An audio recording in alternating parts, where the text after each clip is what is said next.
Herzlich willkommen zu einer neuen Podcast-Aufnahme. Heute mit jemandem, den ich einfach mal sich selbst vorstellen lasse. Ja, hi, ich bin Kalisi, ich bin ehrenamtliche Sprecherin vom Chaos Computer Club. Wer den Chaos Computer Club nicht kennt, das ist eigentlich so die größte Hackervereinigung in Europa tatsächlich.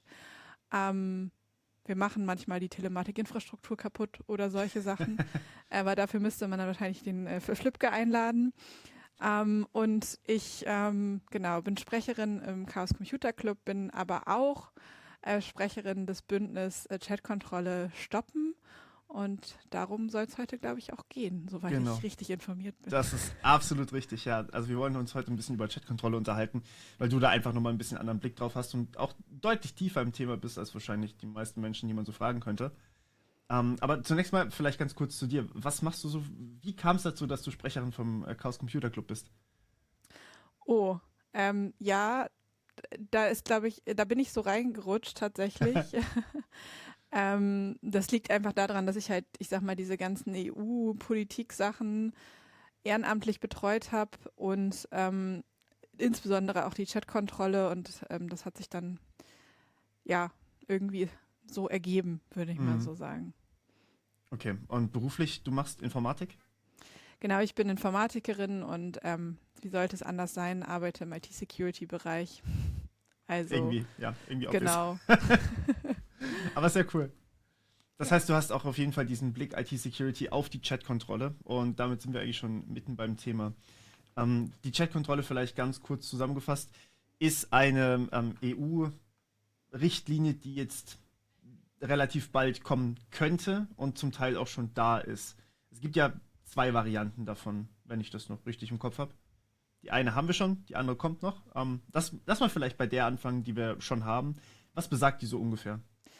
Die ist jetzt nicht unter dem Namen Chatkontrolle bekannt. Das ist das offizielle Policy Wording ist eine Derogation von der E-Privacy-Verordnung oder von der E-Privacy-Richtlinie, vom E-Privacy Directive, das ist eine Richtlinie. Und mit der E-Privacy-Richtlinie sollte eigentlich gewährleistet sein, dass auch private Kommunikation angemessen geschützt ist. Das heißt, mh, Anbieterinnen so wie Google oder YouTube oder Facebook, alles was so unverschlüsselte Kommunikation ist, scannen bereits Mhm. unsere Nachrichten auf bestimmte Sachen, also nicht nur wie bei der Chatkontrolle thematisiert Kindesmissbrauchsdarstellung, sondern auch andere Sachen, die irgendwie illegal in irgendeiner Form sein könnten. Und unter dieser E-Privacy-Richtlinie hätten sie das nicht mehr gedurft und deswegen wurde eine Ausnahmeregelung geschaffen. Und das ist sozusagen der Stand jetzt. Und diese Ausnahmerichtlinie läuft 2024 aus.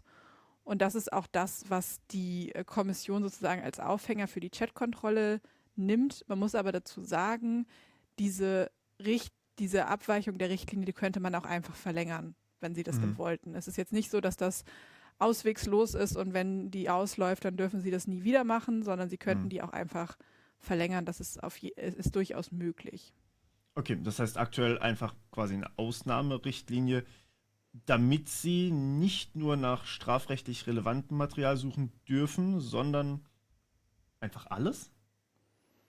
Ja, also sie dürfen halt freiwillig scannen, Mhm. ist sozusagen die Ausnahme und es ist primär strafrechtlich relevant. Also ich sag mal, ne, Kindesmissbrauchsdarstellung, alles, was natürlich irgendwie, ich sag mal, unter diesen Content Moderation Aspekt fällt, ne? Mhm. Also so wie halt auch bestimmte YouTube-Videos dann gedelistet werden, das kann Ja, man sich halt sozusagen so auch vorstellen. Da gibt es irgendwelche Parameter im Hintergrund, das ist nicht immer so 100% transparent, ja, welche es sind, aber das ist sozusagen das, wonach die sich da umschauen. ja. Also ich kann aus Erfahrung sagen, Hacking wird gefiltert. Und dann demonetarisiert und zwar sehr konsequent. Ja, Oder sogar genau. gestrikt, ja. Und Ja, das ist im Endeffekt auch das, was bei E-Mail, bei Drive, glaube ich, auch gescannt wird. Da sind es genau. auch Also Viren oder Malware generell wird, glaube ich, auch gescannt. Ja, genau, aber das liegt noch mal ein bisschen anders, ne? Mhm. Also das ist ja, ich sag mal, von dem Scanning, da muss man, glaube ich, auch immer ein bisschen differenzieren, weil dann Politiker dann immer sagen, ja, aber malicious Links kann man doch auch nicht bei Signal verschicken oder so, ne?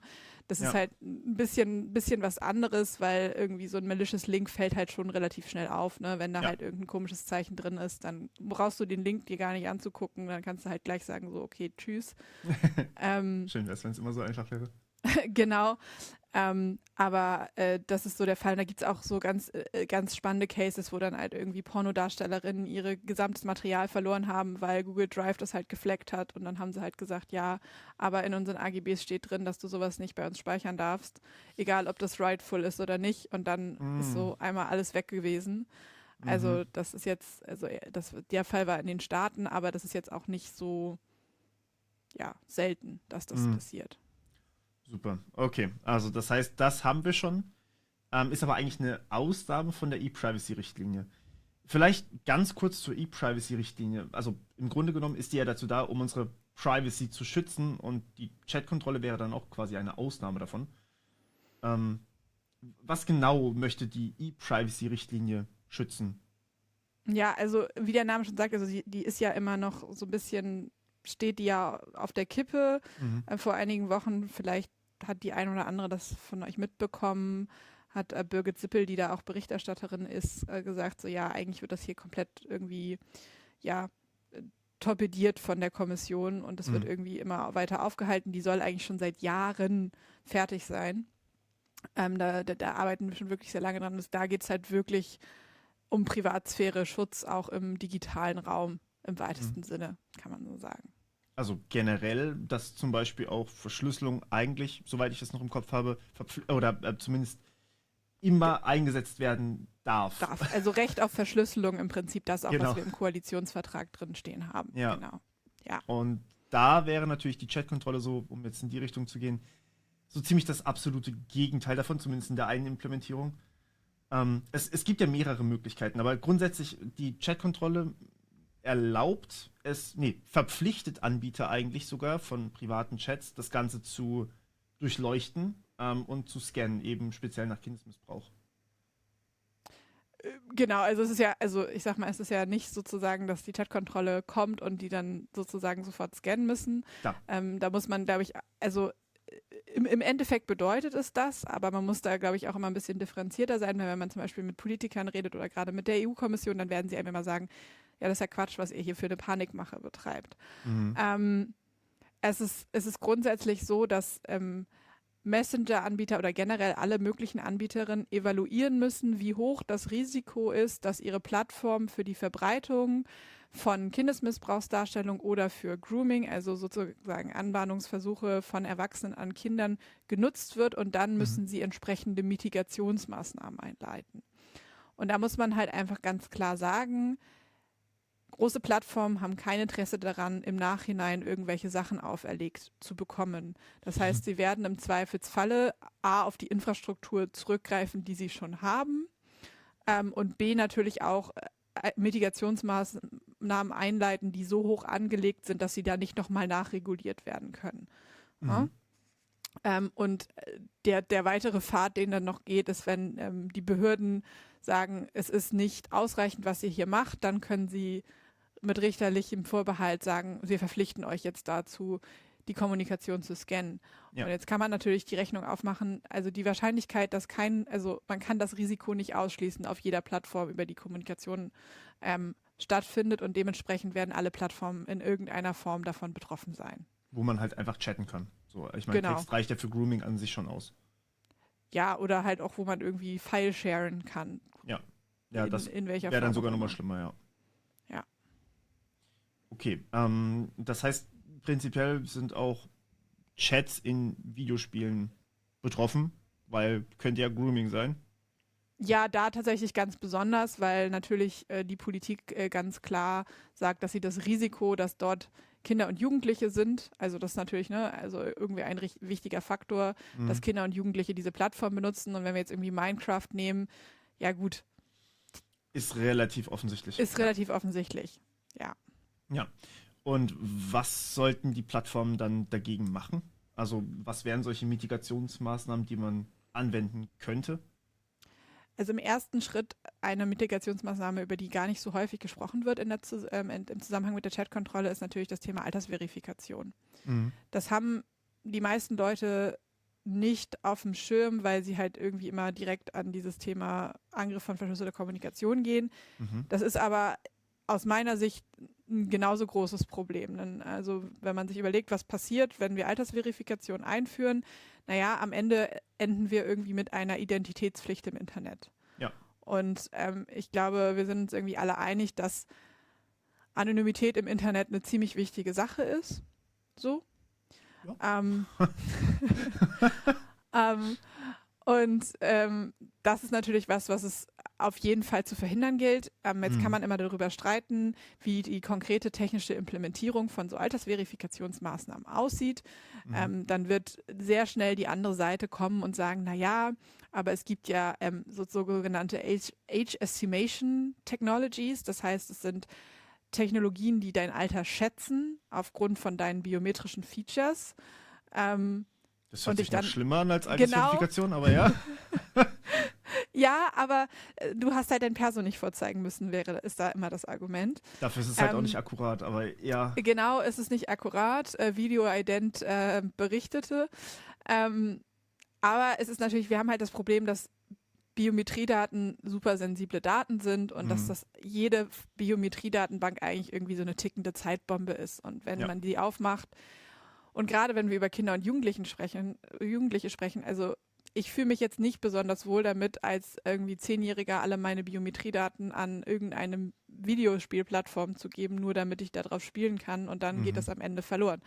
Also das ist natürlich ein Problem und also wenn man daran gewöhnt wird, generell sich im Internet andauernd irgendwie überall zu identifizieren mit einem Personalausweis oder sonstigen, das ist natürlich für so eine demokratische Gesellschaft auch nicht besonders zielführend. Das ist halt so, als wenn jemand uns andauernd auf offener Straße fragen würde, den Personalausweis vorzuzeigen. Und das ist irgendwie ja eher gruselig. Und was man noch dazu sagen muss, es sind halt auch App Stores werden insbesondere in die Pflicht genommen. Und das heißt, es kann halt auch einfach sein, dass das ganze Ding dafür sorgt, zum Beispiel, dass in einem bestimmten Alter du bestimmte Apps gar nicht mehr runterladen kannst. Also Signal, Messenger zum Beispiel. Messenger-Dienste zum Beispiel oder Instagram, YouTube, was auch immer, je nachdem, wie die Regulierung dann letztendlich ausfällt. Ja, also das ist auf der einen Seite echt unpraktisch, weil gerade Jugendliche konsumieren sehr gerne, würde ich mal sagen, Social Media. Aber dass man dann, also ich könnte mir zum Beispiel sowas vorstellen, dass sie dann einfach sagen, okay, du darfst es runterladen mit 13, du darfst halt die Chat-Funktion nicht benutzen. Das hatte ich auch mal irgendwo gelesen, dass das eine Option war. Das ist aber auch irgendwie traurig, weil man möchte ja Kommunikation ermöglichen und das sollte eigentlich auch nicht vom Alter abhängig sein. Aber ja, und ich glaube auch grundsätzlich ist halt Social Media eine super wichtige Partizipationsplattform für Kinder und Jugendliche. Ja. Oder ich würde sagen, eine der wichtigsten und schlagkräftigsten Partizipationsplattformen. Ja. Und denen jetzt irgendwie die demokratisches Partizipationsmittel wegzunehmen, ist halt wirklich, finde ich, eine sehr, sehr gefährliche Idee. Ja. Und auf der anderen Seite, wenn man eben seinen Ausweis, also das würde dann für jeden gelten, wäre immer der Ausweis bzw. die Identität dann wirklich verknüpft mit dem einzelnen Konto. Wenn ich mir dann überlege, dass zum Beispiel alles, was ich öffentlich kommentiere, von der Plattform wirklich eindeutig auf mich als Person zurückführbar ist und ich einfach mal gucke, wie viele Dienste zum Beispiel Meta hat, dann haben die eine ziemlich gute Grundlage, um ein ziemlich gutes Profil von mir zu erreichen. Also ich meine, das geht jetzt schon, aber für viele ist es halt einfach immer noch eine Option. Sie müssen nicht ihren Namen angeben bei Social Media. Ich meine, für mich jetzt nicht wirklich, aber für Konsumenten, die einfach zum Beispiel gelegentlich mal was kommentieren oder vielleicht auch mal eigene Videos posten, auf denen sie nicht zu sehen sind, die müssen nicht ihre volle Identität mit Meta teilen. Klar, die kann geschätzt werden, aber dann meistens nicht unbedingt verknüpft werden. Und das würde das ja komplett aushebeln. Ja, im Prinzip schon. Da kann man jetzt auch wieder darüber diskutieren. Ne? Es gibt ja so ganz viele Diskussionen im Hinblick auf so Zero-Knowledge-Möglichkeiten von digitalen Identitäten. Aber ich sag mal, alle ID-Wallet-Lösungen, die wir in Deutschland so gesehen haben, War nicht gerade schwierig, zuverlässig. nicht besonders zuverlässig. Man Ja. muss halt sagen, dass der Personalausweis und die Ausweis-App 2 schon diese Funktionalität haben, binär zu sagen, bist du über 18 oder nicht. Okay. Und das auch nicht so auf dich direkt zurückführbar ist, sondern das so ein binäres Entscheidungsding ist. Das ändert aber nichts daran, dass du halt daran gewöhnt wirst, andauernd deinen Personalausweis vorzuzeigen. Und dass natürlich auch nicht alle Leute einen Personalausweis haben. Ne? Also das muss man halt auch immer sehen. Also marginalisierte Gruppen sind immer zuerst davon betroffen, macht das Ganze auch nicht unbedingt besser oder einfacher, und ein Personalausweis, das versucht ja das Innenministerium jetzt auch gerade durchzubekommen, dass der Personalausweis ab 13 Jahre schon ausgehändigt wird. Das hängt tatsächlich auch mit dieser Altersverifikationsdebatte zusammen. Tatsächlich, okay. Weil die das schon ganz gerne hätten, und bei der Altersverifikation stellt sich halt auch immer die Frage, was ist eigentlich das Ziel? Ne? Also Kinder und Jugendliche rauszuhalten, so, dann schließen wir die von kompletten gesellschaftlichen Räumen aus. Oder Erwachsene rauszuhalten, ist schwierig. Also, und beide Sachen sind relativ einfach auch auszuhebeln. Ja, also klar, einfach den Account teilen, so. Dann hast du schon wieder kein Problem mehr damit. Ja, okay. Also das wäre die eine Möglichkeit, eine Altersverifikation einzubauen, um das Ganze abzusichern, so wie man es eben gemäß dieser Verordnung gerne hätte. Andere Möglichkeiten gäbe es aber wahrscheinlich auch. Also, dass man gar keine Verifikation braucht. Also wir sind jetzt wieder bei den Mitigationsmaßnahmen. Ja. Genau. Ja, natürlich. Also man kann natürlich sagen, okay, wir bauen jetzt halt, also es geht bei der Testkontrolle, das haben wir jetzt gerade anfänglich nicht gesagt, du hast das irgendwie in einem deiner Videos schon mal sehr, sehr gut erklärt, ja immer um das Finden von bekannten Material, von unbekanntem Material oder von Anbahnungsversuchen, sprich Grooming. Ja. Und natürlich ist dann ein weiterer Mitigationsschritt zu sagen, naja, dann scannen wir halt einfach alles. Und dadurch können wir dann einen gewissen Schutz gewährleisten oder entsprechend eingreifen. Ja, gut. Das würde natürlich Ende-zu-Ende-Verschlüsselung einfach nicht mitmachen. Also wir haben ja im Endeffekt zwei Möglichkeiten. Wir können es entweder bei uns auf den Geräten scannen, bevor es verschlüsselt wird, beim Empfänger scannen, nachdem es entschlüsselt wurde, oder zwischendrin. Und zwischendrin würde halt bedeuten, dass unsere Verschlüsselung einfach weg ist. Weil im besten Fall, wenn wir zwei miteinander schreiben, dann wird es bei mir verschlüsselt, bei dir entschlüsselt, und zwischendrin hat niemand die Möglichkeit, irgendwas rauszufinden, wenn alles korrekt implementiert ist. Wir hatten jetzt da schon mal ein paar Mal drauf geguckt, wie man das machen kann. Es ist alles dasselbe. Es ist eigentlich, das eine bedeutet, du hast halt mehr oder weniger Spyware auf deinem Handy. Das andere bedeutet, dass die Verschlüsselung aufgebrochen werden kann und halt jemand einfach mitlesen kann. In allen Fällen werden private Kommunikationen einfach dann, eben nicht mehr privat sein. Ja, und ich glaube, also vielleicht ein Aspekt, der häufig von Politikern angebracht wird, der gar nicht so trivial ist, ist dieses Thema Erkennen von bekanntem Material. Da denkt man häufig, das ist ja relativ trivial, dann mache ich irgendwie einen Hash und der Hash ist eindeutig identifizierbar und dann ist das alles kein Problem. Das Problem ist aber, dass diese Technologie halt nicht mit normalen Hashes, wie wir sie irgendwie kennen, um die Authentizität von Softwarepaketen zu prüfen, funktioniert, sondern mit Perceptual Hashing. Und Perceptual Hashing basiert auf neuronalen Netzen, heißt letztendlich Machine Learning Technologien. Und das bedeutet halt, und das ist in dieser Diskussion immer so ein bisschen untergegangen, irgendwie ist immer so dieses Thema, okay, wer die Macht über die Datenbank vom bekannten Material hat, hat die Macht darüber, wer gefleckt wird und wer nicht gefleckt wird. Das Problem, aber der Angriffsvektor ist noch ein bisschen größer, weil dadurch, dass wir natürlich Machine Learning haben, funktionieren auch alle anderen Attacken, die sonst auch auf Machine Learning Technologien funktionieren. Das heißt, ich sehe es. Ich kann das Ding halt auch austricksen. So, das heißt, ich brauche noch nicht mal die Kontrolle über die Datenbank, um dafür zu sorgen, dass jemand markiert wird. So, weil das Ding ist, wie das funktioniert, ist, dass dieses Netz darauf trainiert ist, dass bei ähnlichen Bildern gleiche Hashes rauskommen. Ja. das löst sozusagen dieses Problem, dass wenn du einen Pixel veränderst in dem Bild, dass dann immer noch der gleiche Hash rauskommt, weil wenn du klassisches Hashing benutzen würdest, Genau. würde ein komplett anderer rauskommen. Ja. Und dadurch kannst du aber sozusagen so durch Bildmanipulation diesen Machine Learning Algorithmus reversen und rausfinden, was du tun musst, damit der gleiche Hash rausfällt, und dadurch kannst du halt Kollisionen erzeugen. Und das ist zum Beispiel auch das Problem oder ein Problem, was Apple hatte, als sie ihre Client-Side-Scanning-Lösung ausgerollt haben, dass Leute das halt reversed haben und da sehr schnell Unfug mittreiben konnten. Und das Problem hast du halt, wenn du sozusagen auf dem Server scannst, normalerweise nicht, weil du das Netz ja nicht exposed nach außen. Wenn du das aber in die Geräte einbaust sozusagen, dann ist das Level of Exposure halt viel größer. Du hast halt keine Blackbox mehr. Ja. Und dann kannst du halt diese ganzen Attacken auch fahren auf diese Das heißt, Technologie. wenn es halt Client-Side ist, kann einfach jeder ausprobieren, welcher Hashwert kommt bei raus, wenn ich dieses Bild reingebe, wenn ich dieses Bild reingebe. Das heißt, man kann einfach im Vorfeld testen, wie man, wenn man jetzt illegale Materialien verschicken möchte, wie man die halt verändern muss, damit sie nicht mehr erkannt werden. Also man kann es jetzt nicht auf dem eigenen Gerät testen, man müsste schon, ich sag mal, dieses... läuft das Cloud-basiert dann? Naja, also das kommt total drauf an, wie es implementiert ist. Ja. Also so wie Apple das implementiert hat, war ja ein bisschen anders. Die haben halt sozusagen den Hash gebildet auf dem Gerät und dann ich weiß nicht wie viel des Hashes an ihre Datenbank geschickt und dann alle Hashes zurückgeschickt, die diesen Präfix sozusagen hatten, und dann auf dem Gerät abgeglichen, damit du halt nicht so viele Daten transferieren musst, weil du hast natürlich schon dieses Datenproblem mit hin und her schicken, und du willst ja auch nicht die ganze Datenbank auf dem Gerät voll halten, das ist ja irgendwie das, was du nicht willst, sondern du willst ja eigentlich sozusagen möglichst unidentifiziert diese Sachen hin und her schicken in deren Optimalfall.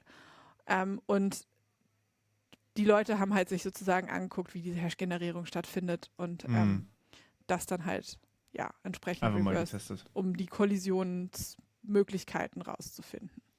Und das ist natürlich dann aber auch gleichzeitig ein ziemlicher Denial-of-Service-Angriff für unsere Polizeibehörden. Also wenn man da so einen Hash bauen kann, der eigentlich unproblematisch ist, aber trotzdem geflaggt wird und dann dementsprechend zur Anzeige führt. Genau, das kommt noch hinzu. Also es gibt halt wie bei allen Machine Learning Algorithmen dann halt immer eine Fehlerquote, die ist jetzt bei Perceptual Hashing deutlich geringer natürlich, als wenn wir nach unbekanntem Material suchen, aber sie ist halt trotzdem da und man sollte sich der Sache bewusst sein. Es ist nicht so unproblematisch, wie es klingt. Und diese Flut an Bildern und diese Denial-of-Service-Attacke auf Polizistinnen oder auf Strafverfolgungsbehörden, wie du das gerade gesagt hast, die findet wahrscheinlich tatsächlich eher statt bei diesem ganzen Thema unbekanntes Material finden. Ne? Aber hast du für Perceptual Hashing eine grobe Fehlerrate? Oder ist die bekannt? Kann man das testen? Ja, also es kommt halt, wie gesagt, das ist halt die Frage, inwieweit du da von einer Fehlerrate sprechen kannst, wenn du eine Kollision erzeugst. Ne? Das ist halt, also in diesem ganzen KI-Kontext nennt man das ja Adversarial Attacks. Also wie gesagt, es kommt drauf an. So, also ich glaube, es kann teilweise auch im einstelligen Bereich sein, wenn es schlecht läuft, und ist halt die Frage, ob man bei einer Attacke von einer Fehlerrate sprechen kann. Ne? Also das ist dann... Es kommt immer drauf an, was man damit anstellen kann am Ende dann auch. Genau. Aber, okay, verstehe. Also auch ein bisschen schwierig, das Ganze zu greifen dann natürlich, beziehungsweise überhaupt auszuwerten irgendwie. Ja. Das kommt Gibt dann es auch die wahrscheinlich... Algorithmen öffentlich? Sorry. Nee, die sind nicht öffentlich. Okay. Es gibt 2 Paper. Es gibt ein Paper von den Leuten, die dieses Apple-Ding aufgemacht haben, und es gibt auch welche, die Variante von Microsoft ist FotoDNA, die das auch reversed haben. Ja, FotoDNA kenne ich. Und Facebook hat auch seinen eigenen Perceptual Hashing-Algorithmus, der dann auch nochmal wieder anders funktioniert.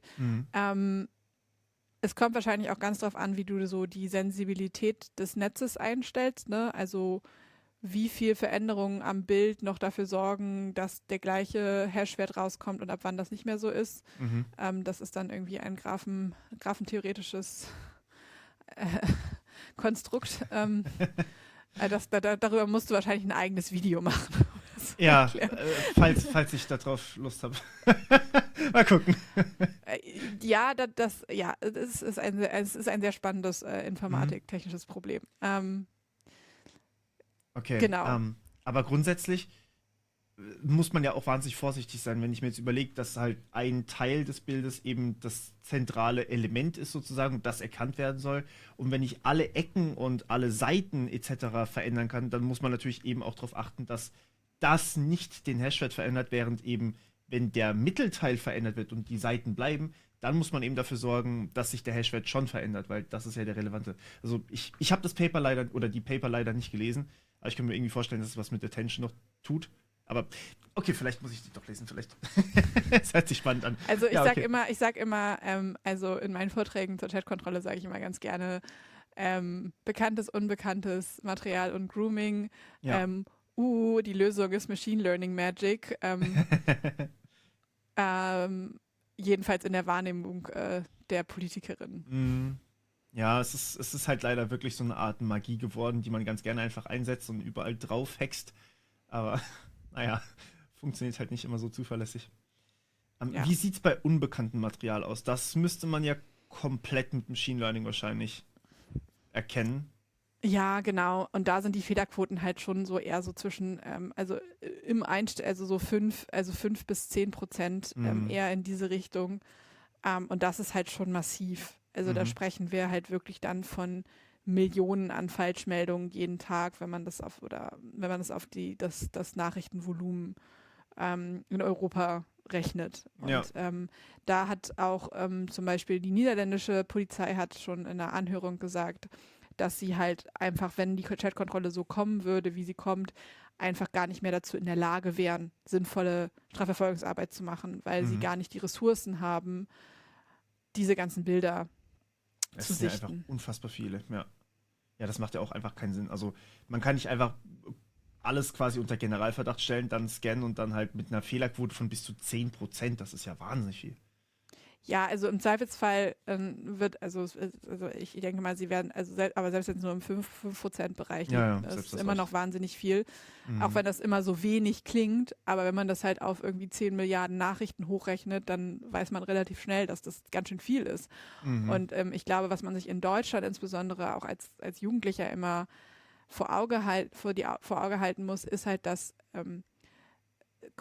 konsensuales Teilen von Nacktbildern in bestimmten Konstellationen halt nicht legal ist, Mhm. wenn man minderjährig ist. Das heißt, die Polizisten, die Polizei muss das verfolgen. Mhm. So, also Worst-Case-Szenario steht dann halt die Polizei bei dir vor der Tür, weil du deiner Freundin irgendwie ein Bild in der Badehose geschickt hast. So. Mhm. Unangenehm. Sehr unangenehm. Gibt es dann auch tatsächlich eine Vorstrafe? Das kann ich dir nicht sagen. Sie müssen es halt verfolgen und dann Mhm. müssen sie mit den Eltern drüber reden. Aber das reicht ja eigentlich schon. Das ist schon Ähm, unangenehm genug, ja. und ich sag mal so, gerade für, alles, was so LGBTQA Personen ist, die dann auch vielleicht so mit Zwangsouting zu tun haben in dieser Mhm. Konstellation, wo die vielleicht nicht möchten, dass ihre Eltern das wissen. Ja. Das kann auch ganz schnell gefährlich werden. Und wenn man auf Gesamteuropa guckt, ich meine, in Ungarn haben sie es gerade wieder kriminalisiert oder soll teilweise zur Anzeige gebracht werden, wenn es gleichgeschlechtliche Eltern gibt. Die Okay. Lage in anderen europäischen Ländern für LGBTQ-Personen ist halt noch schlimmer und das ist dann halt wieder so diese Mhm. slippery slope, die wir da einfach haben. Wenn wir es halt für das eine benutzen, dann benutzen wir es auch für das andere. Mhm. An der Stelle muss man vielleicht einen kurzen Blick nach Großbritannien richten. Die haben es da ja mit einem ganz ähnlichen Gesetz zu tun wie die Chatkontrolle. Und da geht es aber ein bisschen weiter und da gibt es halt so diesen Begriff von legal but harmful content. Ah, Ähm, das hört sich nicht gut an. genau, also das Gesetz, was in Großbritannien besprochen wird, ist das Online Safety Bill. Und das Online Safety Bill ist ein bisschen weitläufiger, sieht aber die gleichen Konsequenzen vor wie die Chatkontrolle. Was die Detektion von bestimmten Sachen angeht, ist es aber so geregelt, dass es nur so ein Skelett ist und dann gibt es eine digitale Aufsichtsbehörde, das heißt, ist Ofcom in Großbritannien und die kann definieren, was unter diesen Term fällt. Und also das Krasseste, was wir da hatten, war halt, dass die positive Darstellung von Flüchtlingsbooten, die über den Ärmelkanal fahren, legal but harmful content ist. Das heißt, man darf diese Boote nicht mehr positiv darstellen. Ja, und dann ist halt die Frage, wann ist das eine positive Darstellung? Ja. Kann kein Mensch sagen, aber das zeigt halt einfach nur, wenn wir dieses Fass aufmachen von wir flaggen bestimmten Content. Das kann sehr leicht erweitert werden auf andere Das kann sehr leicht erweitert werden. Genau, vielleicht, also kommen wir wahrscheinlich gleich nochmal zu, wenn wir über die politische Gemengelage in Europa gerade sprechen. Ja, das sollten wir. Genau. Ja. Okay, aber grundsätzlich, wir können mal festhalten, alles, was wir machen können, würde entweder eine Altersverifikation bedeuten oder das Scannen von entweder auf unserem Gerät oder also beim Anbieter selber, was das eigentlich die Verschlüsselung komplett obsolet macht oder sogar zerstören muss. Und wir haben gleichzeitig noch eine Möglichkeit, dass sich das Ganze stark erweitert auf andere Anwendungsfälle. Ich hatte da, Genau, vielleicht nochmal einmal, um bei der Altersverifikation anzuhalten, dass das Gesetz ist ein bisschen getrennt. Also dieses Thema Altersverifikation für zum Beispiel App Store-Anbieter ist ein eigener Artikel sozusagen. Das heißt, die sollen da generell schon zu verpflichtet werden. Ach so. Und es kann aber auch angewendet werden sozusagen als Mitigationsmaßnahme für andere Anbieterinnen. Also das muss man immer so ein bisschen auch auseinanderhalten. Ja, das ist gut, dass du das sagst, ja. Danke. Genau, und also das muss man auch deswegen auseinanderhalten, weil wenn wir jetzt zum Beispiel sagen, so cool, wir haben es geschafft, dass wir Verschlüsselung schützen und das ist nicht in der Chatkontrolle, dann ist alles andere noch da. Also nur weil wir den einen Teil rausbekommen, heißt das nicht, dass das andere nicht noch da ist.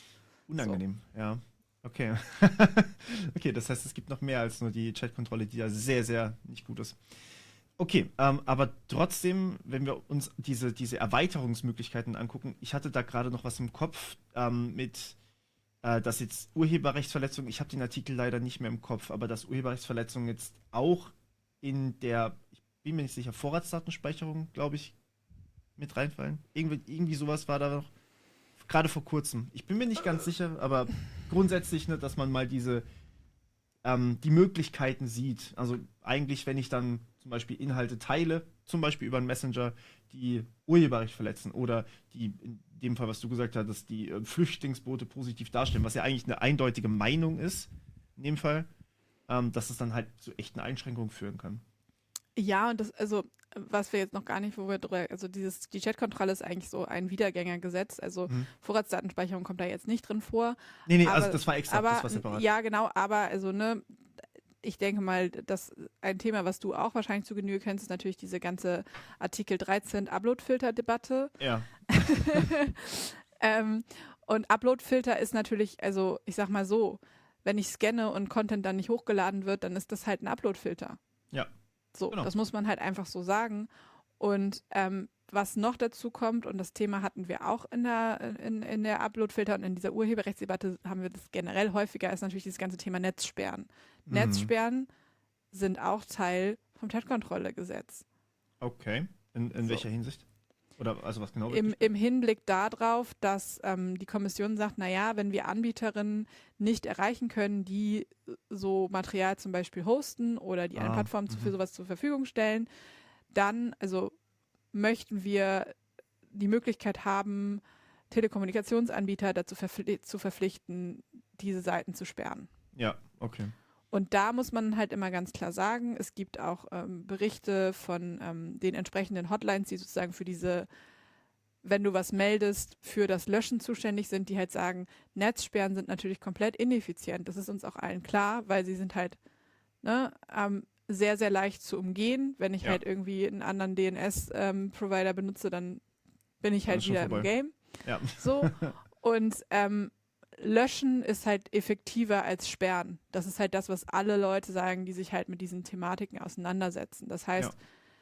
das, was halt eigentlich wirklich helfen würde, nämlich dafür zu sorgen, dass Material gelöscht wird. Und das gibt es ja auch ich glaube, von Funk gibt es auch eine sehr schöne Recherche dazu, was eigentlich mit so Darknet-Plattformen passiert, wenn die Polizei die hochnimmt und wie lange Ja. die dann noch online sind und wie schnell dann irgendwelche Kopien davon wieder online sind. Ja. Dann haben wir ja da zum Beispiel eine Sache, wo klassische Ermittlungsarbeit komplett ohne Chatkontrolle super gut funktioniert und wir uns einfach nur darum kümmern müssten, eine Rechtsbasis und eine Struktur zu schaffen, die das effektive Löschen von solchen Sachen erlaubt. Genau, weil sperren kannst du es eh nicht. Genau. Ja, aber wird, soweit ich weiß, auch nicht unbedingt praktiziert. Also in der Reportage ging eigentlich relativ direkt hervor, dass sie es gar nicht löschen, beziehungsweise keine Löschanfragen stellen. Ja. Obwohl es eigentlich automatisiert machbar wäre, weil die Daten oder die Dateien lagen ja sogar im Clearnet, die waren ja nicht im Darknet, nur also das Teilen dieser Materialien, das ist im Darknet passiert. Ja. Ja, spannend, aber trotzdem nicht ganz ohne. Wenn wir jetzt mal in dieses politische Gemenge, du hast ja gerade vorhin was angesprochen, dieses politische Gemenge aktuell angucken, stehen wir als Deutschland tatsächlich gar nicht so schlecht da. Also wir sind zumindest nicht uneingeschränkt dafür. Zumindest nicht immer.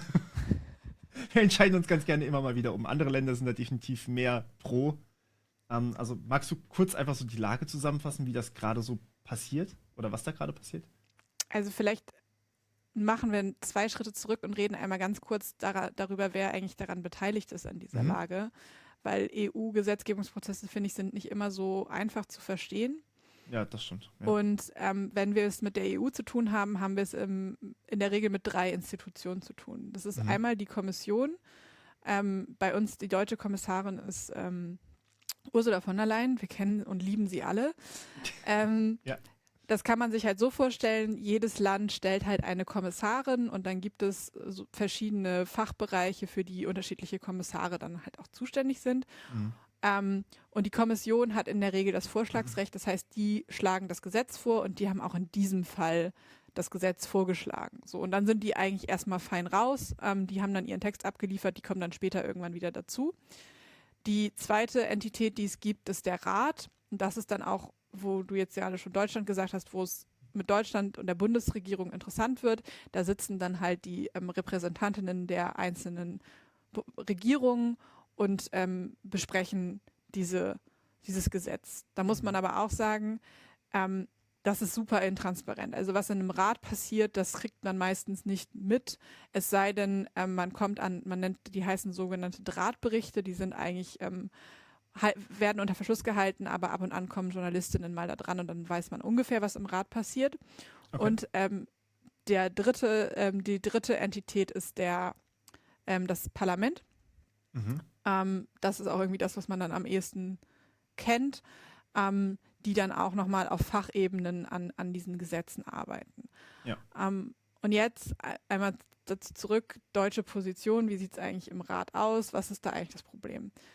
Also ja, Deutschland hat inzwischen die Position zu sagen, okay, wir möchten gerne, dass Verschlüsselung geschützt wird. Deutschland hat ansonsten aber gesagt, so agree to disagree, also so bei Altersverifikation und so ist man sich nicht so sicher. Da gehen die Meinungen auseinander. Das heißt, Deutschland ist eher so ein bisschen unklar und sie haben jetzt auch ein Jahr gebraucht. Also das muss man auch noch mal sagen. Das ist jetzt häufiger mal in den Medien, dieses ganze Thema Chatkontrolle. Das Gesetz wurde aber letztes Jahr im Mai vorgestellt. Das läuft jetzt halt schon echt sehr, sehr lange. Und die Verhandlungen im Rat schreiten natürlich auch entsprechend voran. Das heißt, de facto hat Deutschland ein Jahr lang irgendwie unklar sich verhalten im Rat. Ja. So. Also ich glaube, am Anfang waren wir ja dafür, wenn ich das noch richtig im Kopf hatte. Ja, sagen wir mal so, wir waren für eine weitere Konkretisierung. Okay. Das ist super akkurat. Ja, okay, gut. Genau. Und Deutschland hat da sehr lange für gebraucht. Ja. Österreich zum Beispiel ist ganz klar dagegen. Genau. Also das muss man immer sehen. Und das darf man auch nicht unterschätzen. Sozusagen die Mehrheiten im Rat setzen sich auch über den prozentualen Anteil der Einwohner an Gesamteuropa zusammen. Okay. Und Deutschland ist natürlich ein relativ großes Land Von den und deswegen Einwohnern her? haben wir natürlich auch relativ viel Stimmgewalt. Mhm. So. Okay, ja, verstehe. Grundsätzlich aber, wenn wir, also der Rat ist ja nicht direkt von uns gewählt. Wir wählen ja, wenn wir wählen, eigentlich nur das Parlament. Genau. Wie genau setzt sich der Rat dann zusammen? Also es gibt, also es ist sozusagen, man nennt dann immer den Ministerinnenrat. Das heißt, je nachdem, worum es geht, kommen die Fachminister, also zum Beispiel, wenn es halt um innere Sicherheit geht, kommt also alle Innenminister im Rat zusammen, um über das Thema abzustimmen. Okay. Also das ist sozusagen abhängig von den Fachfiles und dann gibt es natürlich auch mal, dass die Head of States, je nachdem Präsidenten, Kanzler, was auch immer, zusammenkommen. Aber im prinzipiell ist es immer sozusagen, sind es so Ministerinnenräte. Zum Beispiel beim AI-Act ist es halt Volker Wissing gewesen, der dann abgestimmt hat für Deutschland. Mhm. Die tatsächlichen Verhandlungen finden aber nochmal eine Ebene drunter statt und ich glaube, das sollte man auch immer wissen. Das sind dann nicht die Ministerinnen, die das verhandeln, sondern das sind die Permanent Representatives. Das heißt, die repräsentieren das Land im Rat in der jeweiligen Gruppe und das sind halt Beamten. Das sind keine gewählten Vertreterinnen. Okay, ja. Und die sind halt weisungsgebunden an die Bundesregierung. Okay. An die Bundesregierung tatsächlich, nicht an den nicht ans EU-Parlament. Nee. Ah. Das ist auch so ein bisschen, ich sag mal, die Gewaltenteilung, kann man so sagen. Ne? Weil Okay. also das EU-Parlament ist sozusagen die Vertretung des Volkes, aber am Ende des Tages ist die EU ja eine Staatengemeinschaft. Das heißt, du brauchst, also das ist sozusagen der, ja, man kann sagen, der demokratische Body, der die Interessensvertretung der Staaten abbildet. Okay, ja. Und laut Bundesregierung sind wir ja eigentlich direkt dagegen. Also es steht zumindest im Koalitionsvertrag drin. Ja, das ist dann halt immer die Frage, wogegen sind wir, ne? Also wir sind gegen den Teil der Chatkontrolle, in dem es darum geht, Verschlüsselung zu untergraben. Theoretisch, wenn man nach dem Koalitionsvertrag geht, wenn man nach Nancy Faeser geht, ist das immer unklar. Ja. Also nochmal vielleicht für die Menschen, die sie nicht kennen, Nancy Faeser ist unsere Innenministerin, Ja. die sozusagen auch die Fachverantwortung für dieses Gesetz hat. Und wie genau merkt man das dann bei den Verhandlungen? Also wenn wir jetzt zum Beispiel Nancy Faeser bei uns haben, die für die Verhandlungen eigentlich zuständig ist dann am Ende? Naja, am Ende ist halt ja wieder die Fachabteilung zuständig des BMIs. Naja, also das ist halt schwierig zu sagen. Ich meinte ja vorhin schon, der Rat ist relativ intransparent. Man kann halt so über so Drahtberichte ein paar, ich sag mal, Einblicke bekommen. Aber das ist dann, es ist immer jedes Land schreibt einen Drahtbericht und in der Regel schreiben die Länder aber nicht rein, was sie detailliert gemacht haben, sondern nur, was die anderen detailliert gemacht haben. Und bei Deutschland steht dann einfach da drin, Deutschland berichtete oder stimmte oder wie auch immer verhandelte weisungsgemäß. Wow, okay, cool. So. Danke. Und dann kannst du halt sagen, naja, wir haben ja jetzt die Positionierung von der Bundesregierung zu diesem Thema, die im April oder so rausgekommen ist. Und da steht ja sehr klar drin, was und wie wo. So. Und wollen wir da vielleicht auch noch kurz drauf eingehen, was genau da drin stand? Ich weiß nicht genau, wer das alles mitbekommen hatte. Ja, können wir gerne machen. Also de facto steht da, ich sag mal, in der Kurzfassung steht da eigentlich drin so alles, was, also wir schließen das Untergraben, Unterwandern, Brechen von verschlüsselter Kommunikation aus und auch Client-Side-Scanning ganz explizit. Ja. Cool, das ist gut. Aber was ist zur Altersverifikation irgendwas drin? Weil das hatte ich tatsächlich auch nicht auf dem Schirm. Dass da irgendwas drin stehen würde. Sie sind halt nicht, also sind nicht dagegen und auch nicht so richtig dafür. Das ist, also wie gesagt, der Rest des, also das Ergebnis von dieser neuen Positionierung der Bundesregierung ist halt, naja, wir haben uns auf das Problematischste, konnten wir uns einigen oder haben sie sich dankenswerterweise geeinigt. der Rest ist irgendwie so ein bisschen agree to disagree. So, Ja, okay. da haben wir noch keine Einigung, da müssen wir noch weiter verhandeln. Mhm. Aber die gesamte Richtlinie kann nur als Gesamtes kommen. Es ist keine, Stimmt, das ja, ist keine Richtlinie Richtlinie. mehr. Genau, danke. Aber das Paket kann nur als Gesamtes kommen. Also es kann nicht ein Teil beschlossen werden, ein Teil abgelehnt Doch. werden, sondern es kann verhandelt werden, welcher Teil mit aufgenommen wird. Ja. Oder kann jeder Teil separat abgestimmt werden? Genau, also ich überlege gerade, wie wir das am besten, also genau, also der Rat verhandelt halt vor sich hin, Mhm. aber also am Ende des Tages ist es halt so, die Kommission liefert sozusagen den initialen Gesetzesentwurf Mhm. und dann kann der Rat halt sagen, das passt mir nicht, das passt mir nicht, das passt mir nicht, das möchte ich gerne anders. Also die können halt sozusagen wie Änderungsanträge stellen. Und es wird im Rat heißt das General Approach, der irgendwann abgestimmt wird. Das heißt, irgendwann haben sie das alles fertig zu Ende diskutiert und haben sich auf irgendeinen Text oder eine Form von Änderungsanträgen geeinigt und darüber stimmen sie dann ab. Genau. Aber sie stimmen über das Gesamte insgesamt ab. Genau, aber sie können, also ja, sie stimmen über das insgesamt ab, aber mit ihren Änderungsanträgen. Genau, ja, klar. Das heißt, da kann dann halt drin sein, Verschlüsselung wollen wir schützen, aber Altersverifikation wollen wir trotzdem. Netzsperren finden wir eine gute Idee. Open Source Softwareanbieter nehmen wir raus und so weiter und so fort. Das kannst du dann halt alles sozusagen einstellen. Genau. Und im Parlament ist es ein bisschen komplizierter. Im Parlament ist sozusagen der Prozess, dass der Gesetzesvorschlag wird vorgestellt und dann geht das an die Fachausschüsse. Mhm. Und die Fachausschüsse geben sogenannte Berichte ab. Und das sind dann einfach sozusagen die Änderungsantragsempfehlungen der Fachausschüsse. Das ist so ein schönes deutsches Wort. Änderungsfachantrags. Ja, mach weiter. Entschuldige. Änderungsantragsempfehlung, das habe ich mir aber Genau. gerade ausgedacht. Das ist kein bestehender Begriff, aber es beschreibt es am besten. Okay. Wo sie sozusagen sagen, das sind die Änderungen, die wir daran vornehmen würden, das ist das, was wir euch vorschlagen. Also euch ist hier das Parlament. Und dann stimmen erst wird das in diesen Ausschüssen abgestimmt. Wir hatten schon eine Abstimmung im Binnenmarktausschuss und die wirklich wichtige Abstimmung ist am 21. September im LIBE-Ausschuss. Der LIBE-Ausschuss ist Justiz und Menschenrechte, hätte ich fast gesagt. Bürgerrechte ist, glaube ich, das richtige Wort dafür. Da sitzt zum Beispiel auch Patrick Breyer drin, der ist der Berichterstatter für die Grünen.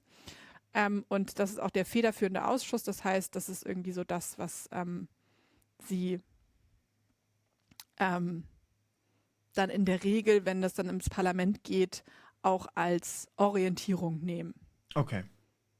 Das heißt, das ist so ein bisschen die Richtung, in die wir dann wahrscheinlich gehen werden, wenn es ins Parlament dann in die Abstimmung kommt. Genau. Okay. Kompliziertes Verfahren. Jetzt haben wir uns schon ein bisschen über die Position von Deutschland... Ja, sorry. Also nur weil es dann im Parlament durchgewunken ist, heißt es auch immer, ist das Gesetz halt noch nicht fertig. Ne? Das muss man halt auch immer dazu sagen. Ja, stimmt. Das geht dann noch weiter. Genau. Wie geht es dann noch weiter? Lass uns vielleicht den Schritt erstmal zuerst fertig reden. Genau, also dann, wenn wir das halt im Parlament ist sozusagen einen abgestimmten Text gibt und im Rat einen abgestimmten Text, dann müssen die sich auch nochmal einigen. Und es gibt natürlich auch immer die Option, dass der Rat oder das Parlament diesen Text vollständig ablehnt, dann ist das Gesetz erstmal gestorben. Das muss man halt auch wissen. Okay. In der Regel ist das aber nicht der Fall und dann kommt es zum sogenannten Trilog, ne? Tri für 3. Das heißt, hier kommt die Kommission dann auch wieder ins Spiel. Das heißt, dann verhandeln diese 3 Entitäten, versuchen dann einen Kompromiss zu verhandeln, der dann auch nochmal abgestimmt wird. Okay. Und dann ist das Gesetz fertig. Ja, das ist... Und dann müssen es die Länder implementieren bei sich. Also an dieser Stelle vielleicht, wenn jemand so sich eine Vorstellung davon machen möchte, wie es so im EU-Parlament sich anfühlt, sei die Serie Parliament empfohlen. Okay. Wo findet man die? Ja, das ist eine gute Frage. Bei Anbietern, okay, bei gut. Anbieter seiner Wahl.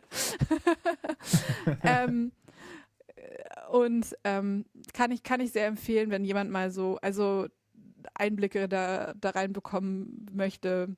Es ist stark überspitzt, aber es trifft auch sehr vieles sehr stark zu. So ein bisschen wie Silicon Valley auch. Genau. Oh Gott. Okay. Das ist ein riesiger Prozess und ich werde ihn wahrscheinlich nie in meinen Kopf ganz reinbekommen. Vor allem, weil einfach so viele Menschen da involviert sind in diesen Gesetzgebungsprozess und der so viele Schritte auch durchläuft. Das ist verrückt. Genau, aber ja. Also vielleicht an der Stelle kann ich auch jetzt hier nochmal Werbung in eigener Sache machen. Ich habe tatsächlich einen Podcast, in dem wir diese Policy-Sachen anhand von Praxisbeispielen ein bisschen detaillierter besprechen, zusammen mit So. Konstanze Kurz, ihres Zeichen auch Sprecherin vom Chaos Computer Club, und Elisa Lindinger. Und da nehmen wir uns tatsächlich die einzelnen Policy-Prozesse mal detailliert vor und erklären anhand von Beispielen ganz genau, was da eigentlich passiert und auch was hinter den Kulissen passiert. Da muss ich tatsächlich mal reinhören. Vielen Dank dafür. Okay, aber jetzt haben wir uns den sehr komplexen Prozess angeguckt. Wir sind jetzt gerade in welcher Phase ungefähr? Also ich habe ja schon gesagt, die Abstimmung im Liebe-Ausschuss ist im September. Eine Abstimmung im Binnenmarktausschuss hatten wir schon. Das heißt, wir sind sozusagen so in between Ausschussentscheidung, und wenn die Liebe-Abstimmung vorliegt, dann geht es ans Parlament. Und der Rat peilt derzeit auch eine Abstimmung eine Woche später, am 28. September, für den General Approach an. Schon, okay. Ja, ich sag mal so, Pläne machen kann man ja. Das heißt jetzt nicht, dass das unbedingt passiert. Ja, okay. Wir haben jetzt irgendwie über die Bundesregierung geredet, wir haben so ein bisschen über das Parlament geredet, aber ich hatte ja schon mal angedeutet, dass die politische Lage in Gesamteuropa ein bisschen schwierig ist. Und es ist tatsächlich einfach so, dass es sehr viele Länder gibt. Ganz vorne an ist Spanien, die eigentlich gerne Verschlüsselung generell verbieten wollen und die das auch ganz offen so gesagt haben, muss man sagen. Also normalerweise sind es immer so wir Digital Rights Aktivisten, die sagen, ja, aber eigentlich wollt ihr nur Verschlüsselung verbieten, und dann sagen die immer so, was seid ihr denn eigentlich für ein paranoider Haufen Techies? Und in diesem Fall haben die Ratsmitglieder sehr offen zugegeben oder gar nicht zugegeben, ich glaube, sie sind sehr stolz darauf, dass sie eigentlich Verschlüsselung gerne kriminalisieren wollen. Kriminalisieren sogar? Ja. Okay, wow. Also verbieten und also grundsätzlich einfach verbieten, ne? Und dann ist ja relativ einfach. Und also es gab jetzt gerade wieder einen Fall in Frankreich, wo so die Aktivistinnen angeklagt haben, weil sie Verschlüsselungssoftware auf ihren Laptops hatten und Tails. Und das tatsächlich? War dann, ja. Ist es in Frankreich illegal? Jein. Also das wissen wir erst, wenn die Gerichtsverhandlungen sind noch nicht durch. Aha. Aber das ist so ein bisschen so zu sagen, naja, wenn du Verschlüsselungssoftware benutzt, dann bist du halt ein Terrorist, weil dann hast du ja was zu verbergen, ist so ein bisschen die Argumentationskette. Okay, super. Gut. Das heißt, wir haben wahrscheinlich Frankreich auch dann auf der Fraktion, die ganz gerne da Chatkontrolle beziehungsweise das, was dazugehört, inklusive Verschlüsselung, verbieten wollen? Ja, es kommt drauf an, wen du fragst, aber prinzipiell schon. Das französische Parlament sieht das aber ein bisschen anders. Genau. Okay. Also Spanien und Frankreich sind dann auf jeden Fall mal pro, zumindest grob.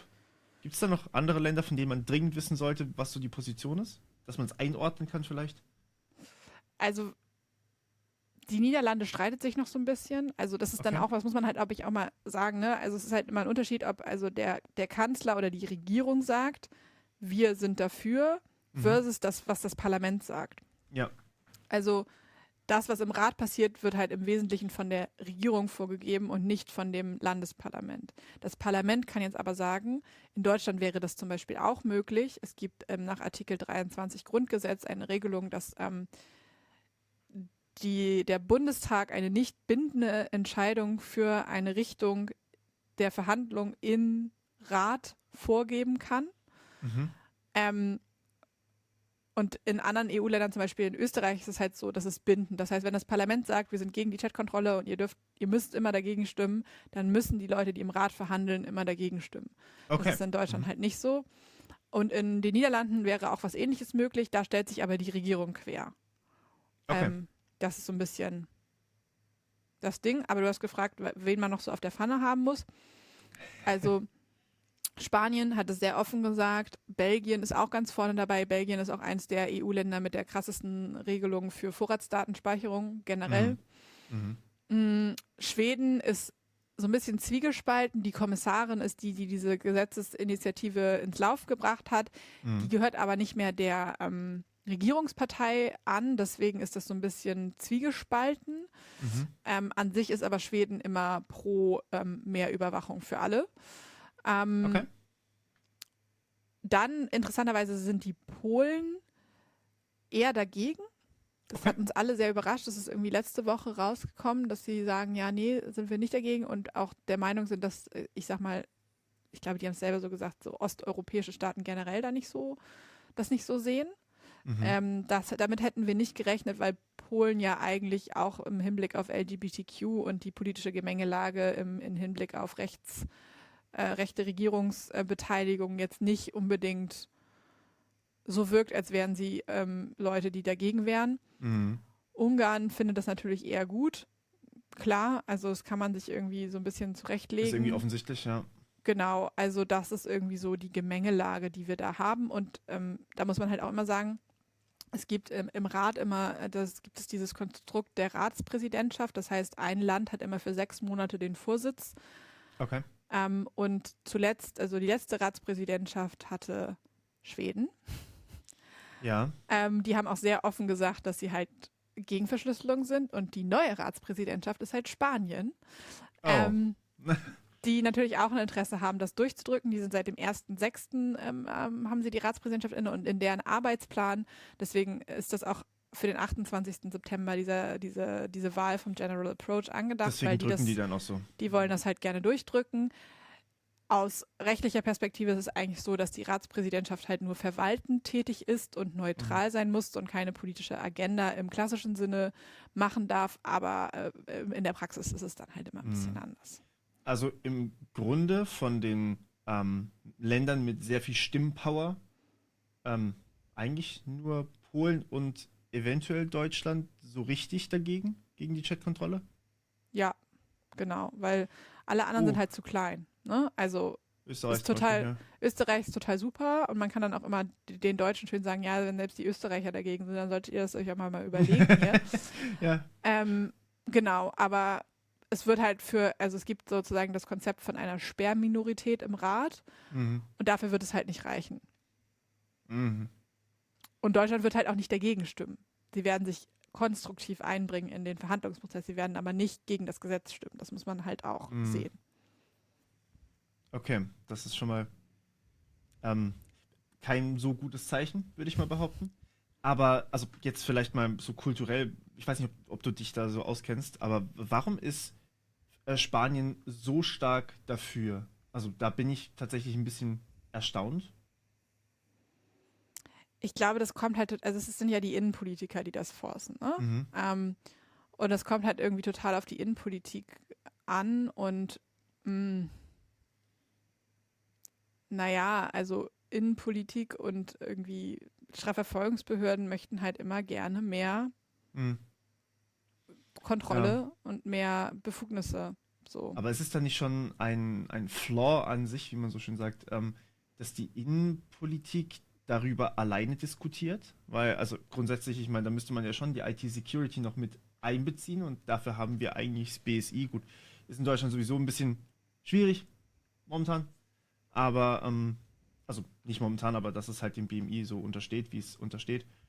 Aber grundsätzlich müsste man die nicht auch mit einbeziehen und fragen. Ich meine, das wäre doch der Naja, die Approach, Frage der ist sinnvoll immer, wäre. ne, wie viel Partizipa Pipapo das ist, ne? Mhm. Also natürlich wird das BMI das BSI fragen. Und dann wird das BSI halt sagen, ja, Client-Side-Scanning ist eine blöde Idee. Also ich Ja. meine, wir hatten ja eine Anhörung im Bundestag zu dieser ganzen Thematik. Mhm. Und da also ich war als Expertin geladen, meine Kollegin Ella Jakubowska von EDRI, das ist unsere europäische Dachorganisation für die Digital Rights. Mhm. War aber auch geladen Lars Hamann, das ist der Oberstaatsanwalt für Cybercrime NRW, also die Strafverfolgungsbehörde, die für dieses ganze Thema zuständig ist. Und sein Name ist mir gerade entfallen, ein Wissenschaftler vom Fraunhofer Institut. Und alle Expertinnen sind sich einig gewesen, dass das gar nicht geht. So. Und diese Einwände, die man dann als Experte dann auch vorbringt, müssen nicht berücksichtigt werden, offenbar. Naja, das war eine Anhörung im Digitalausschuss. So. Und da haben wir halt wieder diese Problematik, ne? Das Fachministerium macht das halt. Und wenn der Digitalausschuss halt eine Empfehlung abgibt, dann ist das für das Fachministerium halt ein bisschen egal. So. Weil Verstehe. das ist halt die Sache der Bundesregierung und nicht die Sache des Digitalausschusses. So. Verstehe. Das heißt, man muss auch immer so ein bisschen betrachten, wer eigentlich federführend ist bei dem Ganzen und welche Interessen da eigentlich aufeinanderstoßen. Also wenn man jetzt zum Beispiel Strafverfolgungsbehörden fragen würde, dann wären die wahrscheinlich eher pro, wobei, nee, eigentlich auch nicht. Nee, also wie gesagt, der von der Cybercrime NRW sagt halt technologisch, also der warnt halt genau vor ähnlichen Sachen. Also jeder ernstzunehmender Informatiker würde einem halt sagen, diese Fehlerquoten sind halt Wahnsinn. Und also darüber haben wir jetzt ja noch gar nicht gesprochen, diese Auswirkungen, die es auch auf das Open-Source-Universum haben könnte. Ja, da wollte ich nachher noch hin. Ja. Ich weiß gar nicht, wie lange du Zeit hast. Ich hoffe, das reicht noch alles. Ja, genau, also selbst da haben die halt Bezug drauf genommen, weil was benutzen die Leute bei Cybercrime? Die laufen halt auch auf Linux-Distros. So. Und natürlich wollen die nicht, dass ihnen ihre Infrastruktur weggeschossen wird. Ja. Durch so eine dumme Regulierung, weil EU-Politiker nicht verstanden haben, wie Open-Source-Software funktioniert. Ja. Also das ist schon sehr klar. Klar gibt es auch Teile in diesem Gesetz, darüber haben wir jetzt noch gar nicht so gesprochen, die die aus der Sicht von Strafverfolgungsbehörden weniger kontrovers sind. Aus meiner Sicht oder unserer Sicht sind sie natürlich sehr kontrovers. Nämlich, dass es momentan läuft halt dieses ganze Erkennen und Verwalten von bekannten Bildern über das NCMEC. Das ist das Center for Missing and Exploited Children. Und das ist ein amerikanisches Center. Und die Idee ist halt im Rahmen von dieser Chatkontrollenverordnung ein EU-Center zu schaffen, der diese ganzen Verwaltungsaufwände übernimmt und auch bei der Sichtung hilft und auch bei der Technologieauswahl etc. pp. Das ist aber an Europol gekoppelt und wir wissen alle, wie gut Europol mit unseren Daten umgeht. Spoiler, nicht so gut. Die haben gerade, oder letztes Jahr haben sie eine Verlängerung, also DSGVO-Ausnahmeverlängerung bekommen, weil sie eigentlich nicht sagen können, was für Daten sie da liegen haben. Und da sie nicht sagen können, was für Daten sie da liegen haben, dürfen sie länger sichten, bis sie wissen, was für Daten sie da liegen haben. Cool. Okay. Ist nochmal ein ganz anderes eigenes Thema für sich. Dementsprechend ist halt so ein EU-Center, was an Europol gekoppelt ist, wirklich problematisch. Aber da sagen natürlich die Strafverfolgungsbehörden, naja, wenn wir ein zentrales Institution in Europa haben, die auch uns bei der Sichtung helfen und bei der Technologieentwicklung und so weiter, dann nehmen wir das natürlich mit Handkuss, weil wenn da so eine Flut an Bildern auf uns zu läuft, nehmen wir jede Hilfe, die wir bekommen können. Ja, natürlich, klar. Also das kann ich auch tatsächlich verstehen. Aber wenn selbst die Strafverfolgungsbehörden grundsätzlich sagen, dass es technologisch gesehen eigentlich eine Schnapsidee ist, sollte man schon zumindest drauf hören. Vielleicht noch zu dem Thema, weil wir tatsächlich auch einfach noch gar nicht drüber gesprochen haben, mit dem Open-Source-Charakter, beziehungsweise mit Open-Source generell. Das Problem ist ja, wenn Verschlüsselung insgesamt verboten wird, fällt sehr viel raus. Quasi alles. Eigentlich fast schon.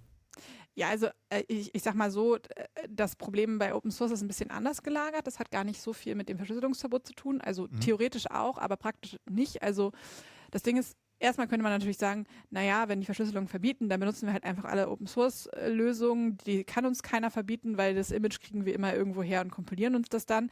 Da muss man dann halt auch immer sagen, zu den Techies sagen, naja, nicht jeder hat die Capabilities, irgendwie sich ein Image irgendwo runterzuladen, das selber zu kompilieren und irgendwie dafür zu sorgen, dass das betrieben wird. Das Problem von der Chatkontrolle und Open Source ist ein bisschen anders gelagert und da geht es halt primär um das Thema Altersverifikation. Denn ich habe es vorhin schon gesagt, dass man die Altersverifikation immer so ein bisschen losgelöst betrachten muss und dass App Store-Anbieter halt auch in die Pflicht genommen werden sollen. Und dann ist halt die große Frage, die sich da stellt, ist, was sind App Store-Anbieter? Und zählt F-Droid auch oder die ganzen anderen. Und genau. wer macht dann diese Verifikation? Wer steht dahinter? Genau, und im Digital Services Act ist es halt so geregelt, dass von diesen ganzen App Store-Regulierungsthemen nur die Gatekeeper betroffen sind, sprich Apple, Google. Ja, ich glaube, das war's. Das ist aber in der Chat-Kontrolle nicht so genau geregelt. Das heißt, man könnte halt eigentlich sagen, dass also das F-Droid, aber auch jede Distro, die halt irgendwie einen Package-Manager anbietet oder gepackagte Sachen anbietet, irgendwie so das Arch-Linux-Repo oder so, ein App-Store im weitesten Sinne ist. Ja. Ist natürlich auch aus einer regulatorischen Sicht sinnvoll, weil man natürlich immer sagen kann, naja, wenn ich mir das halt nicht bei Apple runterladen kann, dann lade ich es mir halt irgendwie über die Arch-Distro, hole ich mir das einfach und dann kann ich es halt trotzdem benutzen. Die Frage ist dann, wie sollen Open-Source-Communities so eine Risikoanalyse sinnvoll machen? Weil es ist halt extrem dezentralisiert. Im Zweifelsfall weißt du gar nicht, wer dahinter steckt. Brauchst du aber normalerweise bis jetzt zumindest nicht. Genau, und Altersverifikation würde halt immer einen gewissen Grad an Zentralisierung voraussetzen. Das heißt, ich kann mir nicht mehr aussuchen, von welchem Mirror ich mir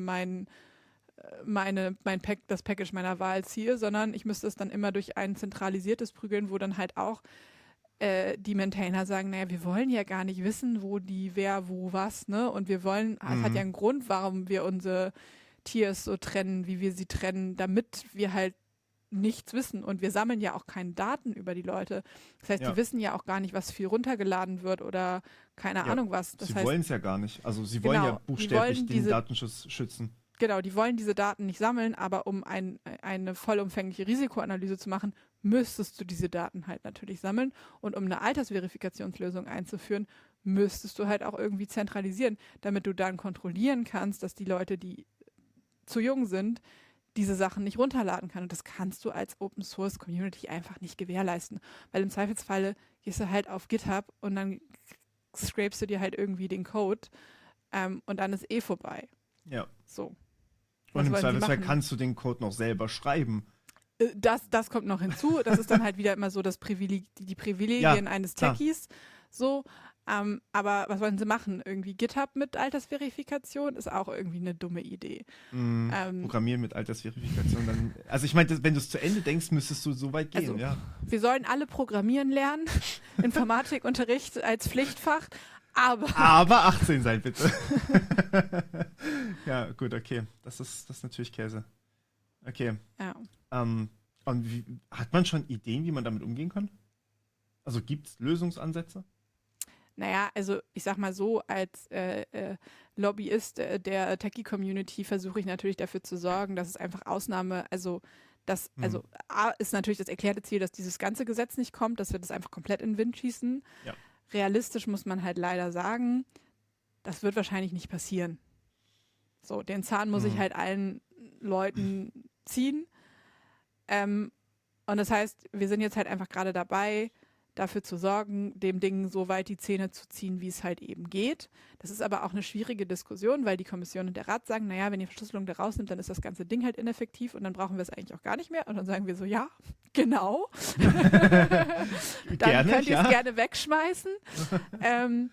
Das heißt, Teile davon werden natürlich kommen und dann ist halt die Frage, also ich sag mal, bei der Open Source Frage ist halt die einfachste Regelung zu sagen, okay, wir nehmen die Regelung aus dem Digital Services Act, es geht nur an Gatekeeper, Anbieterinnen und damit ist das Thema durch und Open Source Software ist fein raus. So.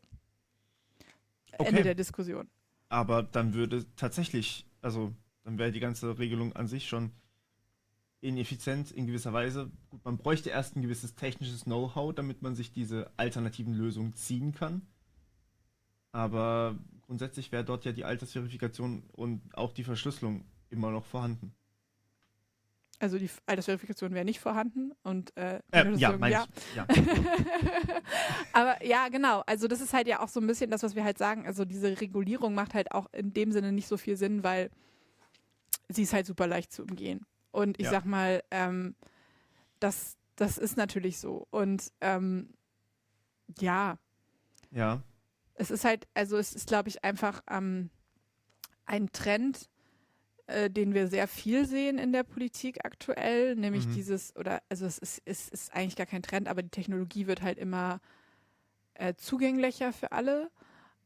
Und diese Annahme, dass wir sehr komplexe gesellschaftliche Probleme mit Technologie lösen können und einfach mit Technologie lösen können.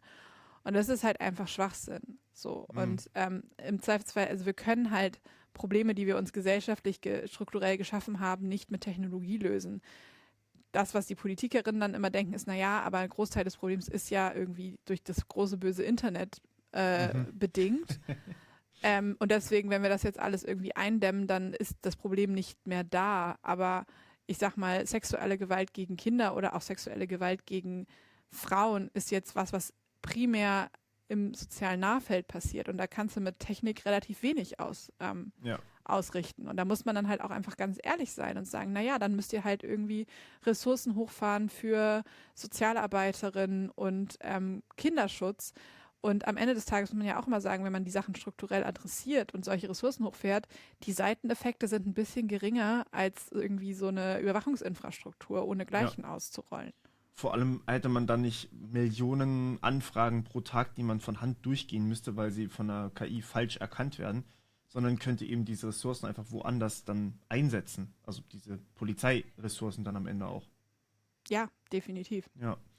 Wenn ich jetzt gerade nochmal so über diesen Open-Source-Charakter nachdenke, also die Protokolle und teilweise sogar die Apps sind ja auch Open-Source. Sprich, wenn ich jetzt Signal zum Beispiel habe, ist das auch Ende zu Ende verschlüsselt. Ich habe es über den App Store oder über den Play Store in meinem Fall geholt, aber grundsätzlich spricht auch nichts dagegen, einfach die APK von ihrer Webseite runterzuladen und dann zu installieren. Und Meredith Whittaker sagt halt auch ganz klar, sowohl im Zusammenhang mit der Chat-Kontrolle als auch im Zusammenhang mit dem Online-Safety-Bill. Wenn diese Gesetze kommen, dann werden sie Europa und Großbritannien so behandeln, wie sie den Iran behandeln.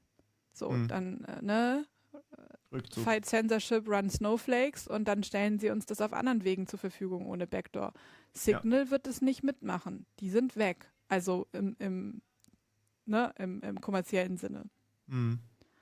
Und selbst WhatsApp hat halt auch in Großbritannien gesagt, dass sie das eher kritisch sehen. So. Ist WhatsApp noch, oder Signal auch, sind die noch in Großbritannien verfügbar? Derzeit ja, weil das Online-Safety-Bill ist ja auch noch nicht durch. Also das läuft so parallel nebeneinander her. Der Gesetzgebungsprozess in Großbritannien ist noch viel faszinierender als der in der EU. Die haben ein House of Lords, was dann sich zusammensetzt aus irgendwelchen geerbten Adelstiteln. Aber das ist eine ganz andere Geschichte. Da kenne ich mich gar nicht aus. Ist aber auch, glaube ich, nicht mein Interessensgebiet. Nee. Aber gut, das heißt, die Anbieter ziehen dann auch wirklich in Betracht, sich zurückzuziehen. Naja, sich zurückzuziehen oder halt in Signals Fall zu sagen, naja, wir haben ja schon so wissen ja schon, wie wir mit Censorship-Mechanismen umgehen. Ja. Wir sorgen dann dafür, dass Leute das Ding trotzdem nutzen können und umgehen halt einfach diese Regulierung. Ja. Und wenn ich meinen eigenen Matrix-Server hoste, dann habe ich auch eine Verschlüsselung. Das heißt, ich bin dann... Also, genau, lass uns vielleicht auch noch kurz darüber reden. Was wäre, wenn ich meinen eigenen Matrix-Server hoste, was ich tatsächlich gerade tue? Würde ich mich strafbar machen? Unklar. Cool. Es ist genauso wie wenn du deinen eigenen E-Mail-Server hostest oder deine eigene Nextcloud oder irgendwas. Unklar. Oh. Das kann sein. Das kann sein, dass die halt einfach sagen, wenn du es privat hostest, musst du auch sicherstellen, dass. Oh, das ist nicht gut. Nee, und ich glaube, also ich bin da auch irgendwie, also das möchte ich auch irgendwie mal sagen, es kann halt auch nicht, also unser Anspruch an Regulierung und also Tech-Regulierung insbesondere kann halt nicht sein, dass irgendwie so 5 versprengte Turbo-Nerds dann noch privat kommunizieren können, sondern unser Anspruch an Regulierung muss halt immer sein, dass alle Menschen ihre Privatsphäre behalten. So. Ja. Also das ist, glaube ich, irgendwie immer so nochmal wichtig herauszustellen. Ja, das ist eben genau das. Ein Hoffnungsträger, den ich jetzt noch kurz zum Ende mal ansprechen möchte, wäre der EuGH gewesen, den ich schon ein paar Mal gehört habe, zum Beispiel gerade so auf Vorratsdatenspeicherung bezogen, dass der immer recht schnell gesagt hat, so nicht. Da gibt es tatsächlich, also es gab schon mal eine Einschätzung von einer ehemaligen EuGH-Richterin zu den Lösung. Es gibt aber auch jetzt Einschätzungen vom juristischen Dienst und wir wissen alle, wir haben das von Anfang an schon gesagt, aber jetzt gibt es auch juristischen Beistand sozusagen. Okay. Wenn das Ding so kommen würde, wie es ist, würde es vom EuGH gekippt werden. So. Das Problem ist, wir sehen es an der Vorratsdatenspeicherung, wenn wir uns sowas erst eingetreten haben, dann ist das immer, selbst wenn der EuGH das kippt, trotzdem sehr schwer loszuwerden. Und es würde nichts daran ändern, dass diese Infrastruktur trotzdem schon ausgerollt wurde. Und aufgebaut wird nach und nach. Gut, aber fairerweise, die Infrastruktur haben wir ja schon so ein bisschen, also zumindest bei den nicht verschlüsselten Diensten wie Gmail. Ja, also bei den nicht verschlüsselten Diensten haben wir sie definitiv, ne? Ja. Aber auch nicht so genau, aber halt, ja, bei den verschlüsselten Diensten halt nicht. Und dann ist dann auch mal die Frage, ganz generell, die man sich da stellen muss, möchte ich irgendwie einen Anreiz für Unternehmen schaffen, Verschlüsselung zu schwächen? Ich glaube, da ist die Antwort halt ganz klar nein. Ja, weil die natürlich auch noch ganz viele andere Dinge mit den Daten machen könnten. Naja, und das ist auch ein total gutes Businessmodell, weil also kleinere Anbieterinnen werden nicht die Kapazitäten haben, Client-Side-Scanning-Lösungen zu entwickeln. Ja, das auf jeden Fall nicht. Ja. Kann man direkt verkaufen. Super. Nee, also ich glaube, wir können mitnehmen, dass das ein Gesetz ist, was leicht zu umgehen wäre für Leute, die das technische Know-how haben, was Probleme mit sich bringt für Strafverfolgungsbehörden, für alle, die irgendwie, eigentlich alle, die kommunizieren wollen einfach. Ja. Und ja, trotzdem scheint es nicht irgendwie so, als wäre es zu verhindern vollständig, sondern nur möglichst viele Probleme davon so weit wie möglich zu reduzieren. Und das macht ihr. Jetzt vielleicht für die Zuschauer, was können sie tun, wenn sie da mitwirken wollen? Also es gibt ein sehr breites zivilgesellschaftliches Bündnis, das heißt Chatkontrolle stoppen. Und ihr findet uns unter chatkontrolle.eu. Da sind auch irgendwie zum Beispiel die ganzen Jugendparteien Mitglieder von allen Regierungsparteien. Das ist einfach so als Informationsquelle vielleicht einfach total die gute Anlaufstelle. Wir haben auch Mastodon und Twitter. Ganz grundsätzlich wird es auch so sein, dass wir auch daran arbeiten, ein bisschen mehr Tooling zur Verfügung zu stellen, um zum Beispiel Abgeordnete zu kontaktieren. Okay. Und ihr habt ja gerade so gemerkt, so EU-Gesetzgebungsprozesse sind echt irgendwie hart kompliziert und das kann auch hart frustrierend sein. Und es kommt halt stark darauf an, dass man am richtigen Moment im Prozess seinen Abgeordneten oder seine Abgeordnete zum Beispiel kontaktiert. Also es bringt jetzt, also gut, jetzt ist gerade fast Sommerpause, aber es bringt jetzt nichts, einfach so aus heiterem Himmel die Abgeordnete anzurufen. Die wird dann halt sagen so, ist doch nicht auf meinem Wahlzettel, so. Sondern es bringt erst was, wenn es dann ans Eingemachte geht. Also irgendwie so 2 Wochen vor der Abstimmung dann nochmal sich den Abgeordneten für seinen Wahlkreis vorzunehmen und den dann halt anzurufen und zu sagen so, ey, die Abstimmung steht dann an, ich bin nicht happy damit, bitte stimm das und das ab. Wir stellen da auch dann entsprechendes Material und Infos und so noch zur Verfügung. Da arbeiten wir gerade dran. Und ich glaube, das ist sozusagen das, was man machen kann. Und redet einfach mit anderen Leuten darüber. Also ich sag mal so, jeder Nerd der Welt versteht, was das Problem ist, aber das sind halt nicht die Leute, die wir brauchen, um das Ding zu kippen, so, sondern es braucht irgendwie ein zivilgesellschaftliches Bewusstsein dafür, dass Verschlüsselung echt sau wichtig für unsere Demokratie ist und wir da echt sau gut aufpassen müssen, dass die uns nicht kaputt gemacht wird. Und ich sag mal so, das ist halt sieht man an den Motivationen der Ratsmitglieder, das ist nicht das erste und es wird auch nicht das letzte Pfeil sein, was uns diese Probleme einbrockt. So. Ja. Genau. Ich glaube, das kann man so Das fasst es, mitnehmen. glaube ich, ganz gut zusammen. Vielen, vielen Dank für deine Zeit und dass du hier auch über das Thema sprichst und mit deinem ganzen Fachwissen uns hier alle bereicherst. Danke dafür. Gerne. Dann bis zum nächsten Mal, liebe Zuschauer und viel Spaß beim Kontakten. Cool.